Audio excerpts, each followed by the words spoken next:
Chapter 34. Jason. Jason survived. Barely. Later his friends explained that they hadn't seen him falling from the sky until the last second. There was no time for Frank to turn into an eagle and catch him, no time to formulate a rescue plan. Only Piper's quick thinking and charm speak had saved his life. She'd yelled "wake up" with so much force that Jason felt like he'd been hit with a defibrillator paddle. With a millisecond to spare, he'd summoned the winds and avoided becoming a floating patch of demigod grease on the surface of the Adriatic. Back on board, he'd pulled Leo aside and suggested a course correction. Fortunately, Leo trusted him enough not to ask why. "Weird vacation spot," Leo grinned. "But hey, you're the boss." Now sitting with his friends in the mess hall, Jason felt so awake he doubted he would sleep for a week. His hands were jittery. He couldn't stop tapping his feet. He guessed that this was how Leo felt all the time, except that Leo had a sense of humor. After what Jason had seen in his dream, he didn't feel much like joking. While they ate lunch, Jason reported on his mid-air vision. His friends were quiet long enough for Coach Hedge to finish a peanut butter and banana sandwich, along with the ceramic plate. The ship creaked as it sailed through the Adriatic, its remaining oars still out of alignment from the giant turtle attack. Every once in a while, Festus the figurehead creaked and squeaked through the speakers, reporting the autopilot status in that weird machine language that only Leo could understand. "A note from Annabeth." Piper shook her head in amazement. "I don't see how that's possible, but if it's...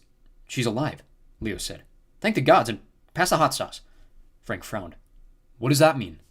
Leo wiped the chip crumbs off his face. "It means pass the hot sauce, Jang. I'm still hungry." Frank slid over a jar of salsa. "I can't believe Reyna would try to find us. It's taboo coming to the ancient lands. She'll be stripped of her praetorship." "If she lives," Hazel said. "It was hard enough for us to make it this far with 7 demigods in a warship." "And me," Coach Hedge belched. "Don't forget, Cupcake, you got the satyr advantage." Jason had to smile. Coach Hedge could be pretty ridiculous, but Jason was glad he'd come along. He thought about the satyr he'd seen in his dream, Grover Underwood. He couldn't imagine a satyr more different from Coach Hedge, but they both seemed brave in their own way. It made Jason wonder about the fawns back at Camp Jupiter, whether they could be like that if the Roman demigods expected more from them. Another thing to add to his list. His list. He hadn't even realized that he had one until that moment, but ever since leaving Camp Half-Blood, he'd been thinking of ways to make Camp Jupiter more... Greek. He'd grown up at Camp Jupiter. He'd done well there, but he'd always been a little unconventional. He chafed under the rules. He joined the 5th cohort because everyone told him not to. They warned him it was the worst unit, so he'd thought, fine, I'll make it the best. Once he became praetor, he'd campaigned to rename the legion the 1st Legion rather than the 12th Legion, to symbolize a new start for Rome. The idea had almost caused a mutiny. New Rome was all about tradition and legacies. The rules didn't change easily. Jason had learned to live with that and even rose to the top. But now that he'd seen both camps, he couldn't shake the feeling that Camp Half-Blood might have taught him more about himself. If he survived this war with Guy and returned to Camp Jupiter as a praetor, could he change things for the better? That was his duty. So why did the idea fill him with dread? He felt guilty about leaving Reyna to rule without him, but still, part of him wanted to go back to Camp Half-Blood with Piper and Leo. He guessed that made him a pretty terrible leader. "Jason?" Leo asked. "Argo 2 to Jason, come in." He realized his friends were looking at him expectantly. They needed reassurance. Whether or not he'd made it back to New Rome after the war, Jason had to step up now and act like a praetor. Yeah, sorry." He touched the groove that Scar and the bandit had cut in his hair. "Crossing the Atlantic is a hard journey, no doubt, but I'd never bet against Reyna. If anyone can make it, she will." Piper circled her spoon through her soup. Jason was still a little nervous about her getting jealous of Reyna, but when she looked up, she gave him a dry smile. That seemed like more than teasing than insecure. "Well, I'd love to see Reyna again," she said. "But how is she supposed to find us?" Frank raised his hand. "Can't you just send her an iris message?" "Not working very well," Coach Hedge put in. "Horrible reception.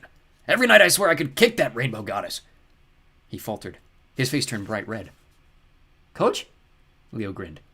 "Who have you been calling every night, you old goat?" "No one!" Hedge snapped. "Nothing. I just meant..." "He means we've already tried," Hazel intervened, and the coach gave her a grateful look. "Some magic is interfering... maybe Gaia. Contacting the Romans is even harder. I think they're shielding themselves." Jason looked from Hazel to the coach, wondering what was going on with the satyr and how Hazel knew about it. Now that Jason thought about it, the coach hadn't mentioned his cloud nymph girlfriend Melly in a long time. Frank drummed his fingers on the table. "I don't suppose Reyna has a cell phone. No, never mind. She'd probably have a bad reception on a Pegasus flying over the Atlantic." Jason thought about the Argo 2's journey across the ocean, the dozens of encounters that had nearly killed him. Thinking about Reyna making that journey alone, he couldn't decide whether it was terrifying or awe-inspiring. "She'll find us," he said. "She mentioned something in the dream. She's expecting me to go to a certain place on our way to the House of Hades. I'd forgotten about it, actually, but she's right. It's a place I need to visit." Piper leaned toward him, her caramel hair braid falling over her shoulder. Her multicolored eyes made it hard for him to think straight. "And where is this place?" she asked. A town called Split." "Split?" She smelled really good, like blooming honeysuckle. Uh, yeah.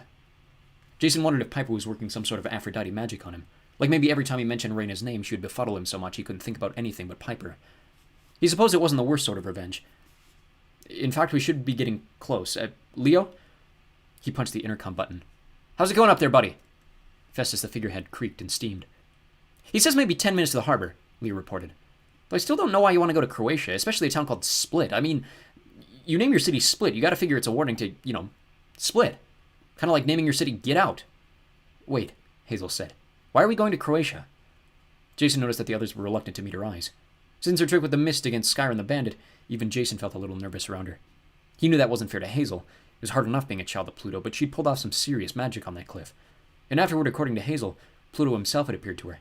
That was something Romans typically called a bad omen. Leo pushed his chips and hot sauce aside. Well, technically we've been in Croatian territory for the past day or so. All that coastline we've been sailing past. That's Croatia, but I guess back in the Roman times it was called, what'd you say, Jason? Bodacious? Dalmatia, Nico said, making Jason jump. Holy Romulus. Jason wished he could put a bell around Nico D'Angelo's neck to remind him the guy was there. Nico had this disturbing habit of standing silently in the corner, blending into the shadows. He stepped forward, his dark eyes fixed on Jason. Since they'd rescued him from the bronze jar in Rome, Nico had slept very little, and eaten even less, as if he were still subsisting on those emergency pomegranate seeds from the underworld. He reminded Jason a little too much of a flesh-eating ghoul he'd once fought in San Bernardino. Croatia used to be Dalmatia, Nico said, a major Roman province. You want to visit Diocletian's palace, don't you? Coach Hedge managed another heroic belch. Whose palace? And is Dalmatia where those Dalmatian dogs come from, that 101 Dalmatians movie? I still have nightmares. Frank scratched his head. Why would you have nightmares about that? Coach Hedge looked like he was about to launch into a major speech about the evils of cartoon Dalmatians, but Jason decided he didn't want to know. Nico's right, he said. I need to go to Diocletian's palace. It's where Raina will go first because she knows I would go there. Piper raised an eyebrow. And why would Raina think that? Because you've always had a mad fascination with Croatian culture? Jason stared at his uneaten sandwich. It was hard to talk about his life before Juno wiped his memory. His years at Camp Jupiter seemed made up, like a movie he'd acted in decades before. Raina and I used to talk about Diocletian, he said. We both kind of idolized the guy as a leader. We talked about how we'd like to visit Diocletian's palace. Of course, we knew that was impossible. No one could ever travel to the ancient lands, but still, we made this pact that if we ever did, that's where we'd go. Diocletian. Leo considered the name, then shook his head. I got nothing. Why was he so important? Frank looked offended. He was the last great pagan emperor. Leo rolled his eyes. Why am I not surprised you know that, Jang? Well, why wouldn't I? He was the last one who worshipped the Olympian gods before Constantine came around and adopted Christianity. Hazel nodded. I remember something about that. The nuns at St. Agnes taught us that Diocletian was a huge villain, right along with Nero and Caligula. She looked askance at Jason. Why would you idolize him? Well, he wasn't a total villain, Jason said. Yeah, he persecuted Christians, but otherwise he was a good ruler. He worked his way up from nothing by joining the Legion. His parents were former slaves, or at least his mom was. Demigods know he was a son of Jupiter, the last demigod to rule Rome. He was also the first emperor ever to retire, peacefully and give up his power. He was from Dalmatia, so he moved back there and built a retirement palace. The town of Split grew up around... He faltered when he looked at Leo, who was mimicking taking notes with an air pencil. Well, go on, Professor Grace, he said, wide eyes. I want to get an A on the test. Shut up, Leo. Piper sipped another spoonful of soup. So why is Diocletian's palace so special? Nico leaned over and plucked a grape. Probably that was the guy's entire diet for the day. It's said to be haunted by the ghost of Diocletian, who was a son of Jupiter, like me, Jason said. His tomb was destroyed centuries ago, but Raina and I used to wonder if we could find Diocletian's ghost and ask where he was buried. Well, according to the legends, his scepter was buried with him. Nico gave him a thin, creepy smile. Ah, that legend. What legend? Hazel asked. Nico turned to his sister.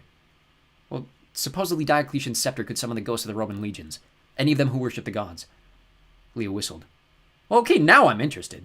Be nice to have a booty-kicking army of pagan zombies on our side when we enter the House of Hades.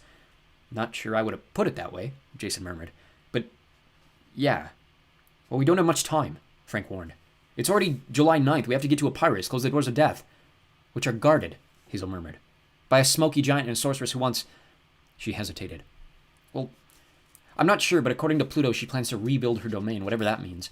It's bad enough that my dad felt like warning me personally. Frank grunted. And if we survive all that, we still have to find out where the giants are waking Guy and get there before the 1st of August. Besides, the longer Percy and Annabeth are in Tartarus. I know, Jason said. We won't take long in Split, but looking for the scepter is worth a try. While we're at the palace, I can leave a message for Reyna, letting her know the route we're taking for Epirus. Nico nodded. The scepter of Diocletian could make a huge difference. You'll need my help. Jason tried not to show his discomfort, but his skin prickled at the thought of going anywhere with Nico D'Angelo. Percy had shared some disturbing stories about Nico. His loyalties weren't always clear. He'd spent more time with the dead than the living, and once he'd lured Percy into a trap in the Palace of Hades. Maybe Nico had made up for that by helping the Greeks against the Titans, but still. Piper squeezed his hand. Hey, sounds fun. I'll go too. Jason wanted to yell, thank the gods. But Nico shook his head. You can't, Piper. It should only be Jason and me. Diocletian's ghost might appear for a son of Jupiter, but any other demigods would most likely, spook him. And I'm the only one who can talk to his spirit. Even Hazel won't be able to do that. Nico's eyes held a gleam of challenge. He seemed curious as to whether or not Jason would protest. The ship's bell sounded. Festus creaked in word over the loudspeaker. We've arrived, Leo announced. Time to split! Frank groaned. Can we leave Valdez in Croatia? Jason stood. Frank, you're in charge of defending the ship. Leo, you've got repairs to do. The rest of you help out wherever you can. Nico and I... He faced the son of Hades. We have a ghost to find.